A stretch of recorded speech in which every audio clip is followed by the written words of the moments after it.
Hi friends, welcome back to our channel. இன்னைக்கு நம்ம chapter 3 general exceptions பொது விலக்குகள் பார்க்க போறோம். So without any delay, let's get into the video. General exceptions அப்படின்னா இந்த சாப்டர்ல சொல்லியிருக்க குற்றங்களை ஒருவர் செய்தாலும் அவர் குற்றம் செய்யாததாக பொருள் கொள்ளப்படும். Section 14, act done by a person bound or by mistake of fact believing himself bound by law. அதாவது சட்டப்படி ஒன்றை செய்வதற்கு கட்டுப்பட்ட ஒருவர் அந்த குற்றத்தை செய்தாலோ அல்லது அது சட்டப்படி செய்யப்பட வேண்டிய ஒரு செயல் அப்படின்னு நினைச்சு அவர் அது தவறு செய்தாலோ, சட்டப்படி ஒரு விஷயத்த செய்யறாரு அல்லது அதுல தவறும் செய்துடுறாரு, ஆனா அது வந்து சட்டப்படி செய்யக்கூடியது அப்படின்னு நம்பி ஒரு விஷயத்த செய்யறாரு. இப்படி செய்யும் பொழுது அது அஃபென்ஸ் ஆகாது. இங்கதான் சொல்றாங்க, nothing is an offense. A person who is bound by law to do it by mistake of fact or law in good faith. Illustration A-ல வந்து அவருடைய மேல்நிலை அதிகாரி, அவருடைய சுப்பீரியர் ஆஃபீஸர் வந்து அவருக்கு ஒரு ஆர்டர் பாஸ் பண்றாரு. அந்த சுப்பீரியர் ஆஃபீஸருடைய ஆர்டர் படி இவர் வந்து ஒரு கும்பலை பார்த்து சுடுறாரு. ஸோ அதனால இவர் வந்து சுப்பீரியர் ஆஃபீஸருடைய ஆர்டருக்காக அவர் செய்யறதுனால இவர் வந்து குற்றம் செய்வதாக கருதப்படக்கூடாது. ஆஃபீஸர் ஆஃப் கோர்ட் ஒரு நீதிமன்ற அலுவலர்.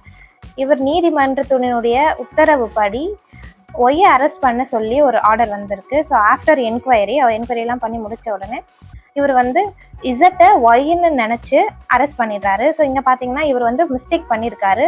ஸோ அதனால ஆனால் இவர் வந்து ஒய்ன்னு நினச்சி தான் இசட்டை அரெஸ்ட் பண்ணிட்டாரு. ஸோ நல்ல எண்ணத்தோட வந்து இவர் அரெஸ்ட் பண்ணியிருக்காரு.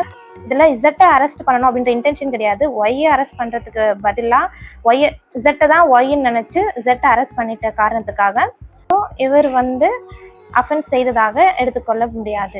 Section 15, act of judge when acting judicially. நீதிமுறையில் செய்யப்படும் போது நீதிபதியுடைய செய்கையும் குற்றமாகாது. நீதிபதியுடைய ஜட்ஜோடைய அதிகாரத்தின்படி அவர் செய்யக்கூடிய செய்கைகள், அதுவும் அவர் நல்ல எண்ணத்துடன் செய்யக்கூடிய அந்த செய்கைகளும் given to him by law, சட்டம் அவருக்கு கொடுத்த அந்த அதிகாரத்தின்படி செய்யற அவருடைய செய்கைகள் எதுவும் குற்றமாகாதுன்னு சொல்றாங்க. Section 16, act done pursuant to judgment or order of court. அது கோர்ட்டுடைய ஆர்டர் அல்லது ஜட்ஜ்மெண்ட் படி அல்லது இந்த கோர்ட்டுக்கு அந்த ஆர்டர் கொடுக்கக்கூடிய ஜூரிஸ்டிக்ஷன் இருக்கோ இல்லையோ, ஆர்டர் கொடுக்கக்கூடிய அல்லது ஜட்ஜ்மெண்ட் கொடுக்கக்கூடிய ஜூரிஸ்டிக்ஷன் இருக்கோ இல்லையோ, அதிகாரம் இருக்கோ இல்லையோ, ஆனால் அந்த கோர்ட்டுக்கு அந்த அதிகாரம் இருக்குது அப்படின்னு நம்பி அந்த ஆர்டர் படி அந்த ஜட்ஜ்மெண்ட் படி அவர் செய்யக்கூடிய அந்த செயல்கள் இங்கு குற்றமாகாது தான் சொல்கிறாங்க. In good faith believes that the court had such jurisdiction. அந்த கோர்ட்டுக்கு அதிகாரம் இருக்குது, அந்த ஆர்டர் பாஸ் பண்ண அதிகாரம் இருக்குது, அந்த ஜட்ஜ்மெண்ட் பாஸ் பண்ண அதிகாரம் இருக்குன்னு நினச்சி, மேபி அது இல்லாமல் இருக்கலாம், அந்த அதிகாரம் இருக்குன்னு நம்பி அவர் அந்த கோர்ட்டு கொடுத்த ஆர்டர் படி ஜட்ஜ்மெண்ட் படி அவர் நடந்திருக்காரு அப்படின்னும் பொழுது அது குற்றமாகாதுன்னு சொல்கிறாங்க. Section 17, act done by a person justified or by mistake of fact believing himself justified by law. அது சட்டப்படி ஒருவர் செய்வது தவறு, சட்டப்படி பார்த்தா அது தவறு அப்படின்னு சொல்லி ஒரு விஷயம் இருக்குது.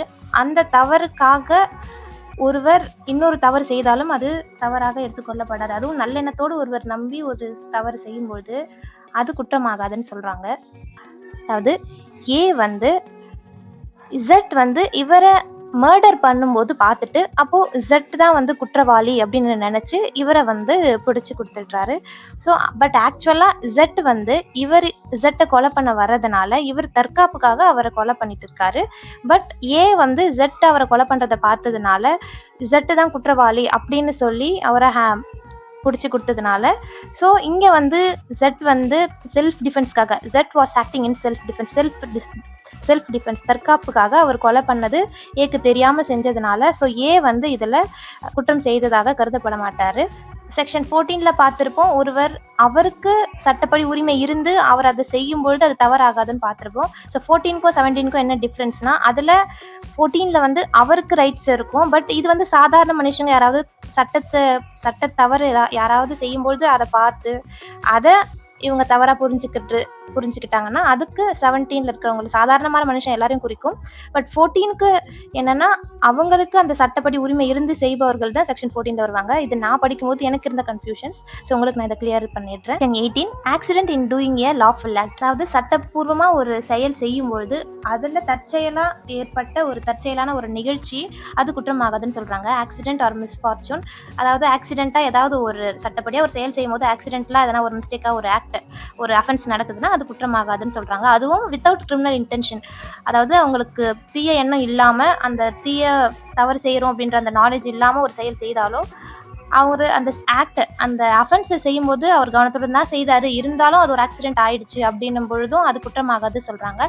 ஃபார் எக்ஸாம்பிள், இப்போ ஒருவர் வந்து ஹேட்ச் வச்சு ஒருவர் வந்து இப்போ கோடாரி வச்சு யூஸ் பண்ணிட்டு இருக்கும்போது அந்த கோடாரியுடைய தலைப்பாகம் மட்டும் கழண்டு ஒருவர் மேலே பட்டு அவர் இறந்துடுறாரு. Hatchet head flies and kills a man, இவர் மேலே அதை பட்டு இறந்துடுறாரு. ஸோ அவர் வந்து ப்ராப்பர் கேரோடு தான் அவர் செய்தாலும் ஸோ அது அன்எக்ஸ்பெக்டடாக நெக்லிஜென்ஸாக அது வந்து அவர் மேலே விழுந்து அடிப்பட்டதுனால ஸோ இவர் வந்து குற்றம் செய்தவராக கருதப்பட மாட்டார்னு சொல்கிறாங்க. Section 19, act likely to cause harm but done without criminal intent and to prevent other harm. தீங்கு நடப்பதை தவிர்க்கவோ அல்லது ஒரு ப்ராப்பர்ட்டி அதை ப்ரிவெண்ட் பண்ணவோ, ஒரு ப்ராப்பர்ட்டியை காப்பாற்றவோ அல்லது ஒரு மனுஷனை காப்பாற்றவோ செய்கிற ஒரு செய்கையும், அதுவும் குற்றம் மனம் இல்லாமல் செய்கிற ஒரு ஆக்டும் வந்து தவறு இல்லைன்னு சொல்கிறாங்க. டன் வித் நாலேஜ், ஒருவர் வந்து அந்த அந்த குற்றத்தை வந்து ஒரு செயல் செய்கிறாரு, அது நாலேஜுடன் செய்கிறாரு, வித்தவுட் கிரிமினல் இன்டென்ஷன், எந்த ஒரு தீ எண்ணம் இல்லாமல் செய்கிறாரு, இன் குட் ஃபேத் நல்ல எண்ணத்தோடு செய்கிறாரு.